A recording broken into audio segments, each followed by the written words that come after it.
The poem I chose for this presentation is Sylvia Plath's Morning Song. First, we're going to see about the life of Sylvia Plath. She was born in 1932, and she started writing poetry at the very young age of 8 years old. Much of her poetry was published when she was younger. However, a lot of it, such as Morning Song, were published later on after her death, which we will learn about.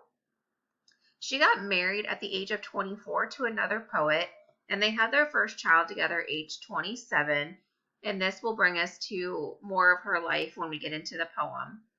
She had a very hard life, and she struggled with depression and attempted suicides, and there's even time where she had a hospitalization for psychiatric help to help her with her depression in life.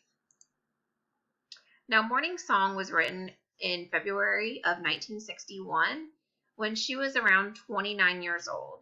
It was written shortly after the birth of her first child, so it is the introduction to how she feels about becoming a mother. So here is the poem Morning Song. I'm not going to read it to you because it's one you guys have already read in class.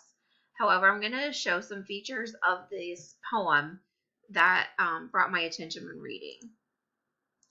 First, we can see that it's an 18-line poem with 6 stanzas. And it is written in the postmodernism era, which at this point, modernism had brought on a lot of the free verse.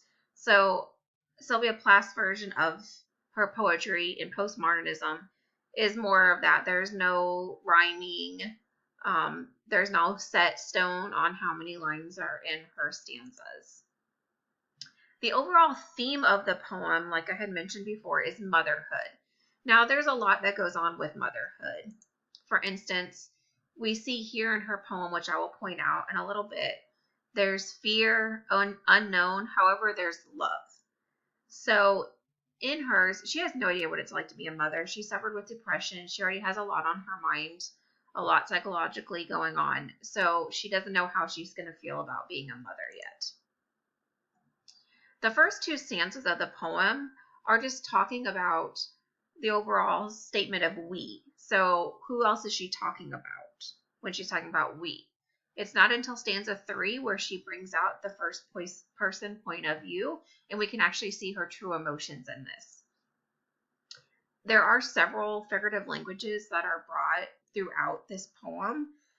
The first one I want to introduce is alliteration, which you guys understand. Alliteration is when one line has the beginning sound is the same in several words, at least 2 of them.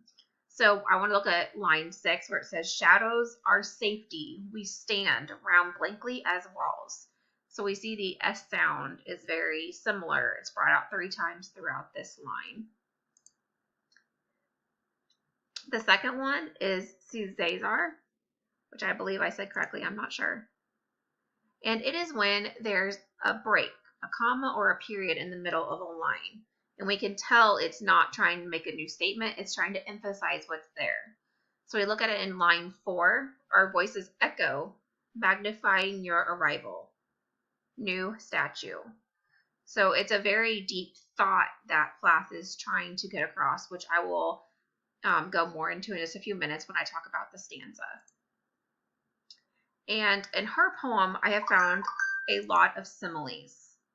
So I'm going to have them underlined as you see them coming up. The first one is in stanza 1 where it says like. Love set you going like a fat gold watch. Line 6, which I already read, we stood round blankly as walls. In line 18, the clear vowels rise like balloons. Line 18 with this simile, it's actually one of my favorites because in stanza 6, it's as if the child that she's talking about is trying to speak to her. So the clear vowels rise like balloons. When children are learning to talk, it just sounds that we hear from them. They don't know what they're saying. They're just making noises. So that's what reminded me of like hearing her child's voice. Now going back to stanza 2 like I was talking about, and also in stanza 1, talking about the statue. Here to me brings out the fear and unknown with this stanza. With the our voices echo, magnifying your arrival, new statue. To me, it feels like she's not attached to this child yet. She just had the child because it's talking about the arrival. In a drafty museum, your nakedness shadows our safety. We stood round blankly as walls, as if they don't know what to do. You're there. We're amazed, we're happy, but it's almost the fear that comes over it. And also in stanza 1, like I read, love set you going like a fat gold watch. It's almost as she comparing it to an object, again, like a statue. She doesn't know what's happening, time is passing, but yet motherhood is here, so she has to figure out a way to adapt to that. In stanza 5, this is one that I don't really know how to interpret, but I'm going to tell you how I feel about it. When she says, one cry and I stumble from bed, cow heavy and floral in my Victorian nightgown. You can picture a mom, you hear a baby crying across the room or in the other room. I stumble from my bed because it's probably in the middle of the night. Cow heavy. To me, I don't know if that's a reference to another poem. How I took it as a mom talks about how she is filled with milk and it's feeding time. So that's kind of how I took it about how she was cow heavy. She's filled with milk, baby's crying because it needs milk. Your mouth opens clean as a cat's. Now, after we look at the poem, we need to look at the rest of her life. In the picture, the girl that's walking around is the one that she wrote the poem about. However, after that, she did have a second child. And shortly from that, she went through separation with her husband because of cheating. So she had more depression in her life later on due to this cheating and due to her life just not working out as planned. And it ended tragically with her taking her own life at the age of 30.